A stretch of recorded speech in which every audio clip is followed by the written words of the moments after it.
Hey guys, okay, so basically a little while ago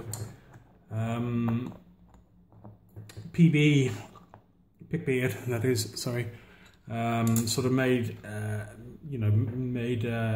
observation that a lot of my picks were looking a little bit bent.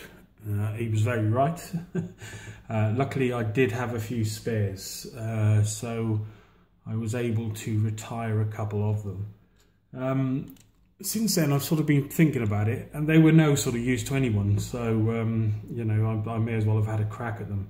So what I've done with these two, they were both heavily bent, they were a bit humpback, and you weren't getting on the pins because this the shaft bit was oversetting the front pins if you were trying to get to the back pins, so it was just pointless. I'll explain that in a bit more detail in a second.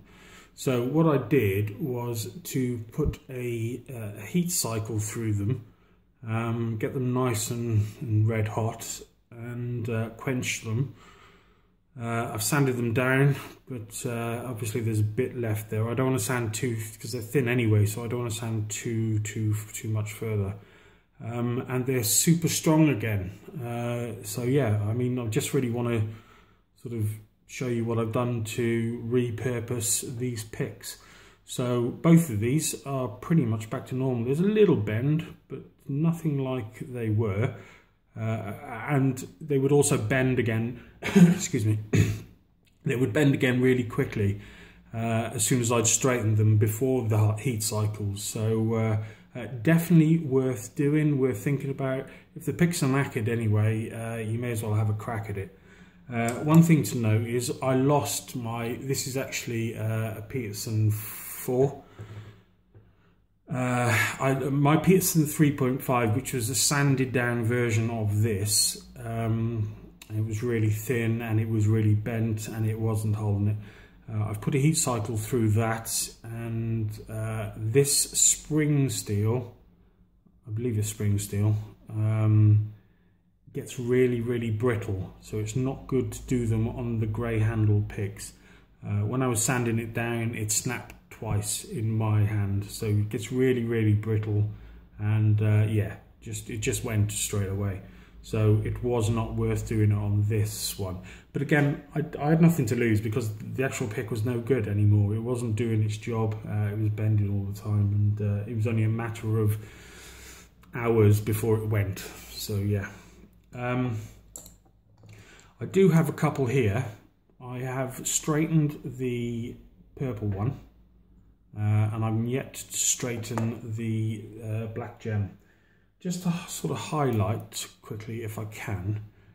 I hope you can see this. I'm gonna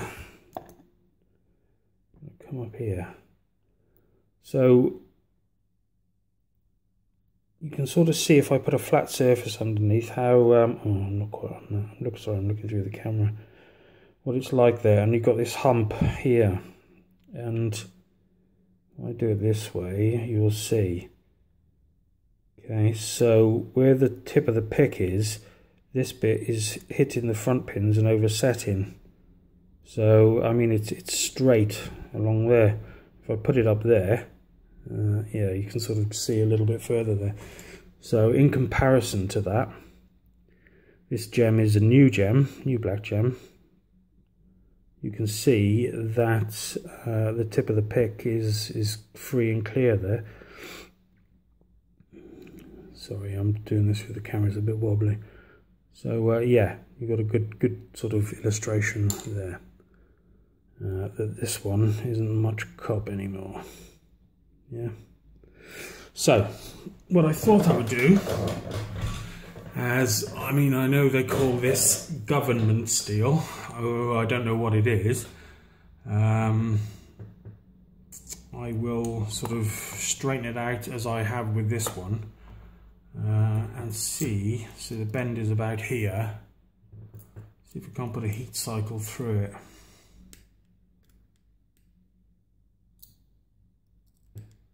So, I mean, you've really got to do this gently, because otherwise you will snap it. and I still might snap it. But yeah, I mean, it's really worth doing, because it's I can then use these as a spare, because they ain't cheap when you've got 4 or 5 to replace in one go.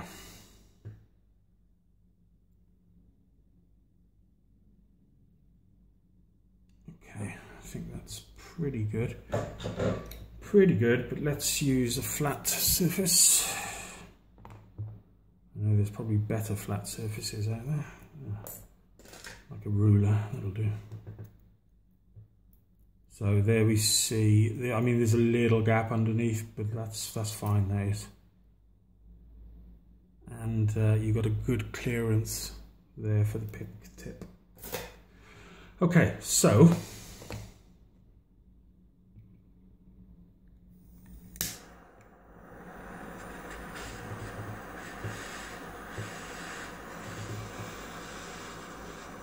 just put a little bit of heat through it. Now you've got to be careful of the plastic, obviously, but I believe it's a thermoset, so it can take a fair bit of heat, just not a blowtorch heat. Hopefully you can hear me as well. I apologise if it's a bit loud being picked up by the camera.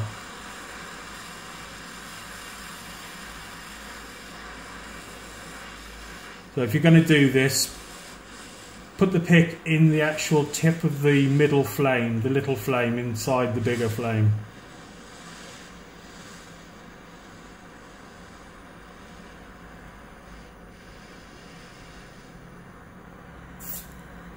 And then just a quench. And there we have it. That'll be ready for a little bit of sanding down now, and hopefully that'll be good as new. Now I don't know if this steel is going to be brittle or not, so yeah, that's a bit of a trial and error. I think this one should be okay, because it's just, I believe, thicker, the thicker steel that is on the blue ones. But obviously if there is an issue, I would not let you do it. So yeah, I'll find out when I sand them down a bit.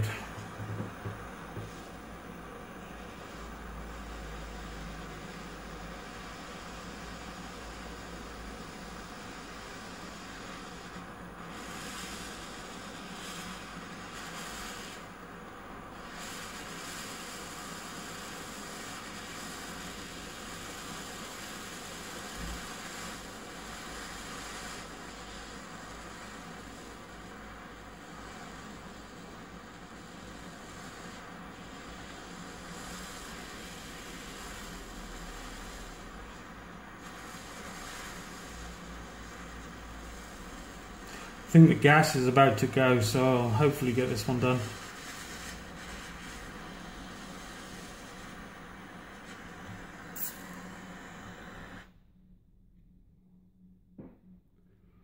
Okay.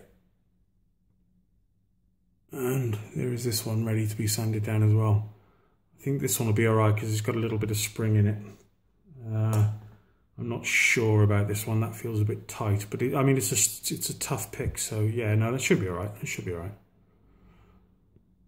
Okay, so what I will go and do is sand them as I've done with these, and give them a go, see if they're all right.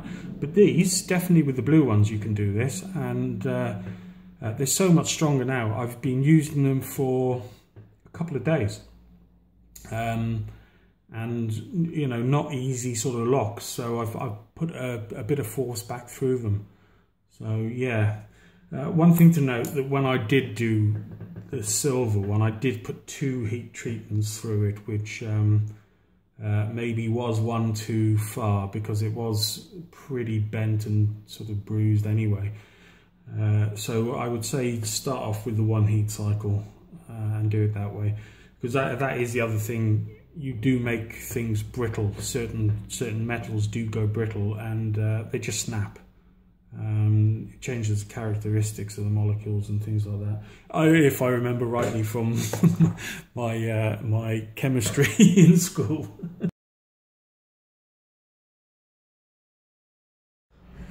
Okay, so I'm gonna leave them a little bit dusted up because I want to be able to distinguish them easily from my newer ones. So, and also, I mean, these are a bit skinny. There's not a lot of meat to keep sanding and sanding and sanding to get rid of this, you know, slight scorch marks on it. I mean, it's a bit different on this gem because it's a bit thicker, so I've worn that down. I should be able to still tell it apart though from the newer one, but yeah, I've sanded, you know, sanded all the rubbish off. Oh no, actually I haven't done it along the top there. And I have tried them, and it works absolutely perfectly. It's got the same sort of feel as this other gem still, maybe a little bit thinner. Yeah, maybe a bit more spring in the older one. But yeah, pretty much the same, and I would say we're back to normal. I would, however, sort of, you know, use caution with this because I wouldn't imagine you could put too many sort of heat cycles through this. So, you know, maybe one time and then buy some more picks. That's what I'm thinking. So, yeah, I mean, if this doesn't work or if they fail, obviously I'll have to buy more picks and I'll let you know, but it seems good at the moment. It seems okay. Just don't do it on the grey handled ones, and perhaps don't be surprised if they fail if you try and put more than one heat cycle through them, like one now and one in a few months time or whatever, or two at the same time. Yeah, I'd say that's a no-go. Just take it easy with them. But as far as I can tell at the moment, we're all good. We're back to normal. We're good and strong, and hopefully I've got a few more picks that I can use for a couple of months anyway, maybe till I get a bit more cash saved up and then go from there. Anyway guys, hope it was helpful to somebody who is going through the same sort of problem that I'm going through, and thank you Mr. Pickbeard for highlighting because from that I started thinking, well, what can I do to sort of repurpose these a little bit, and I had this sat over there, so yeah. May as well use it, eh? Anyway, take it easy, catch you all again very soon. Be good guys.